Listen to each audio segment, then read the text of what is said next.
ভারত পৃথিবীর তৃতীয় বৃহত্তম সৌরশক্তি উৎপাদনকারী দেশ।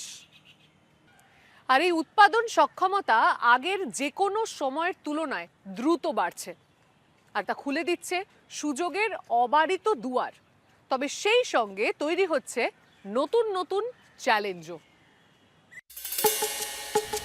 এই ঘাস কাটার মেশিন পেট্রোল বা কোনো বৈদ্যুতিক তার ছাড়াই চলে।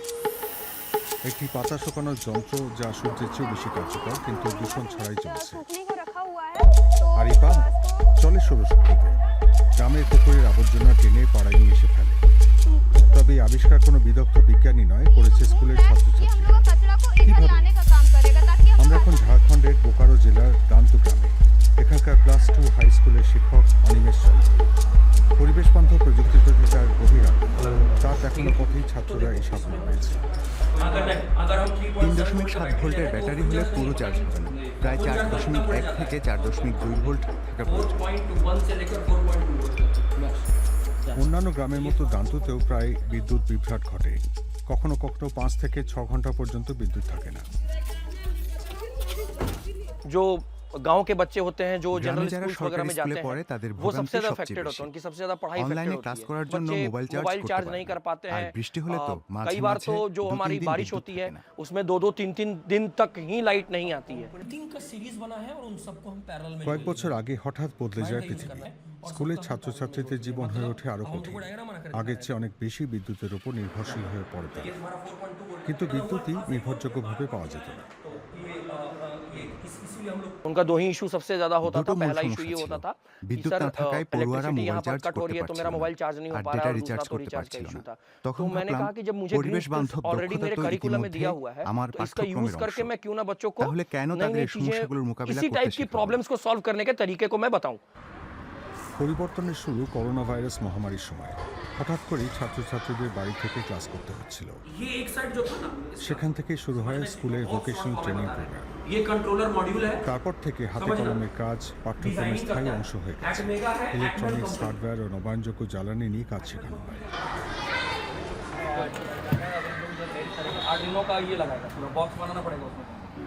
मैम अभी आप देख सकते हैं हमने यहाँ पर मोरिंगा के लिप्स सूखने को रखा हुआ है, तो इसको देखते ही পাচ্ছেন সজনে পাতা শুকোতে দিয়েছি। हम लोग जो सोलर ड्रायर में सुखाते हैं एंड जो बाहर में सुखाते हैं दोनों में अंतर है। जैसे कि हम बाहर में जो सुखाते हैं और বাইরে রোদে পাতা শুকানোর মধ্যে পার্থক্য उसमें আছে। ये रहता है बैक्टीरियाज जो बाहर में उड़ते हैं उसमें मतलब उसमें डस्ट आ जाते हैं मेनली। बट जो हम लोग सोलर ड्रायर में इसमें सुखा বাইরে रहे हैं পাতায় तो ধুলো লাগে ये কিন্তু साफ সোলার सुथरे ড্রায়ারে ढंग से यहाँ पर পরিষ্কার सूख থাকে। रहा है एंड ये स्पीडली सुखाने का काम कर रहा है। बाहर के कंपैरिजन में ये स्पीड सूखता है। কিন্তু এখানে বিদ্যুৎ ঘাটতি হচ্ছেই বা কেন? দান্তু গ্রামটা আসলে কয়লাঞ্চলে অবস্থিত, মানে একটা কয়লা খনি এলাকায়। এই রাজ্যেই রয়েছে ভারতের সবচেয়ে বড় কয়লার ভাণ্ডার। মোট কয়লার প্রায় 1/3। তাই দেশের জ্বালানি নিরাপত্তায় ঝাড়খণ্ডের ভূমিকা গুরুত্বপূর্ণ।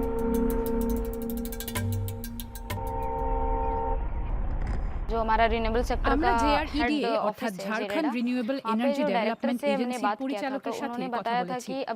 তিনি জানান ঝাড়খণ্ডের প্রায় 1700টা গ্রামে বিদ্যুৎ নেই। কিছু ক্ষেত্রে বিদ্যুতের লাইন থাকলেও প্রয়োজন মেটানোর মতো পর্যাপ্ত गांव है বিদ্যুৎ जहाँ নেই। पर पहुंची है बट इलेक्ट्रिसिटी अवेलेबल ही नहीं है जितना उनको चाहिए होता है। কয়েক বছর আগে ক্লাসরুমে যেটা শুরু হয়েছিল সৌরশক্তি নিয়ে, সেই উদ্যোগ সারা দান্তুতে ছড়িয়ে পড়েছে।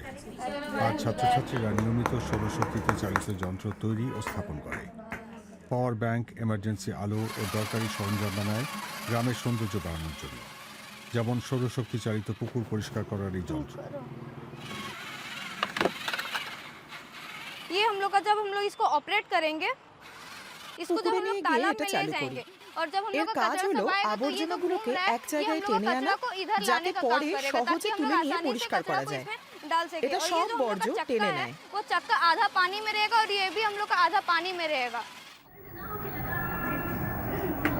সোনালী দক্ষতায় তার পরিবারও উপকৃত হচ্ছে। বাবা মা নতুন বাড়িতে বিদ্যুতের কাজ ওই করছে, এতে টাকা পাচ্ছে। তার উপর পাড়াপড়শিদের জন্য ছোটখাটো মেরামত করে কিছুটা আয়ও করছে। মেয়ের সাফল্যে গর্বিত সোনালীর বাবা। गर्व यही है कि जब जो हमको 500 रुपये ही मतलब अगर किसी मिस्त्री को देते हैं तो मेरा पैसा बच रहा है।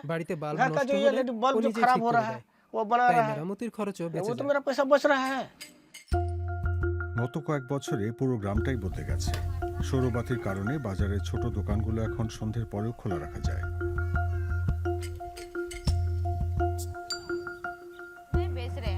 সৌরবাতিগুলো অপর্ণা কুমারী ও তার বন্ধুরা সরবরাহ করেছিলেন। স্কুলের গণ্ডি পেরিয়ে ক্লাসের শিক্ষাগুলো কাজে লাগিয়ে নিজেদের ব্যবসা শুরু করেন তারা। तो मुझे लगता है कि अगर किसी के पास भी ऐसा कोई स्किल है जो कि वो छोटे से अगर उस स्किल के थ्रू कुछ कमा रहा है तो वो उसके लिए बेटर होगा, क्योंकि लड़कियों को जनरली गांव में बोला जाता है कि आप लोग टेक्निकल फील्ड के लिए नहीं हो, बट हमने ये प्रूव किया है कि हम टेक्निकल फील्ड में जाके और पैसा कमा के इंडिपेंडेंट बन सकते हैं। এখন গ্রামের বেশ কয়েকজন নারীও সোলার টেকনিশিয়ান হিসেবে কাজ করছেন। অপর্ণা স্কুলের বর্তমান ছাত্রছাত্রীরা তাদের প্রশিক্ষণ দিয়েছেন। যেমন প্রমিলা দেবী, 2 সন্তানের মা, এখন নিজের টাকা নিজেই আয় করছে।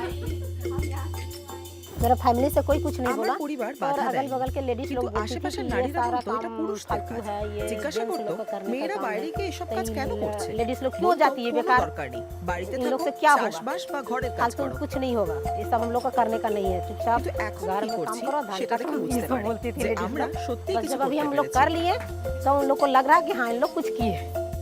কুমুদ দেবীর জীবনটাও পাল্টে গেছে। পেশায় কৃষক, পুরোপুরি আবহাওয়ার উপর নির্ভরশীল ছিলেন। বৃষ্টি না পড়লে ফসলে জল দেওয়া ভীষণ কষ্টসাধ্য কাজ ছিল।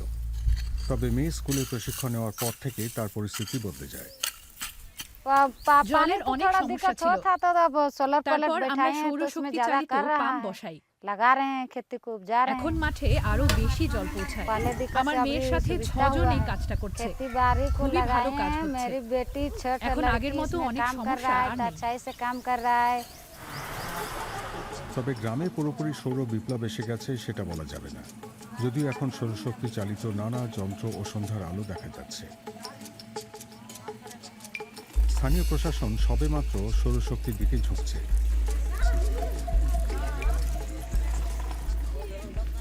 रूफटॉप जितना भी विद्यालय है सब में স্কুলগুলোর ছাদে रूफटॉप সোলার का প্যানেল हम বসানোর लोगों জন্য ने आग्रह অনুরোধ किया रूफटॉप করেছি लगाने का, ताकि যাতে বিদ্যুৎ চলে যাওয়ার बिजली का जो সমস্যা समस्या হবে। है उससे निजात मिल सके।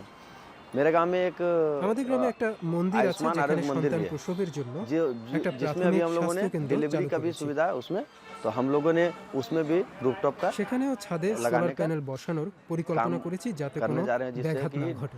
डिलीवरी में या रात में अगर कोई प्रारंभिक उपचार हो तो उसमें दिक्कत न हो लोगों को।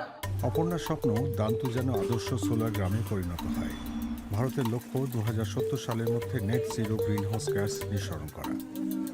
মানে যে পরিমাণ গ্রিনহাউস গ্যাস বায়ুমণ্ডলে ছাড়া হবে ঠিক সেই পরিমাণ পরিবেশ থেকে সরিয়ে ফেলতে হবে। কিন্তু এগুলো উৎপাদন না করাই ভালো। তাই ভারত সরকার সবাইকে সৌরশক্তিতে বিনিয়োগে উৎসাহ দিচ্ছে। अगर आप 1 किलोवाट से 3 किलोवाट सिस्टम अगर ধরুন, लगाते 1 हैं तो কিলোওয়াট থেকে गवर्नमेंट 3 কিলোওয়াটের 30% का সিস্টেমে सब्सिडी গেলে देती है आपको। সরকার तो 30% उस तरह से अगर ভর্তুকি कोई দেবে। लगाने का কেউ इंटरेस्टेड ব্যবসা है শুরু या করতে फिर চাইলে कोई স্টার্টআপের জন্য क्या অর্থ बोलते हैं সাহায্যের व्यवसाय সুযোগও खोलना আছে। चाहता है, तो যাতে ऐसे बहुत सारे নবায়নযোগ্য स्टार्टअप्स জ্বালানি का ও भी फंडिंग পরিবেশ करते বান্ধব हैं দক্ষতার ताकि মাধ্যমে মানুষ लोग পরিবেশ বান্ধব रिन्यूएबल কাজ एनर्जी के বেছে थ्रू, নিতে ग्रीन পারে। स्किल्स के थ्रू, ग्रीन एनर्जी के थ्रू या ग्रीन जॉब्स की ओर आगे बढ़ेंगे। অনিমেষের কাছে প্রযুক্তিগত বা কারিগরির প্রশিক্ষণ বেশিরভাগ ক্ষেত্রে মেয়েরাই নিয়েছেন। 700 জন শিক্ষার্থীর মধ্যে 80% মেয়ে। দান্তু কি অন্যান্য গ্রামের জন্য একটা মডেল হয়ে উঠতে পারে? অবশ্যই। তবে সব গ্রামে অনিমেষ চন্দ্রের মতো দায়িত্ব নিয়ে হাতে কলমে কাজ শেখানোর শিক্ষক তো আর নেই।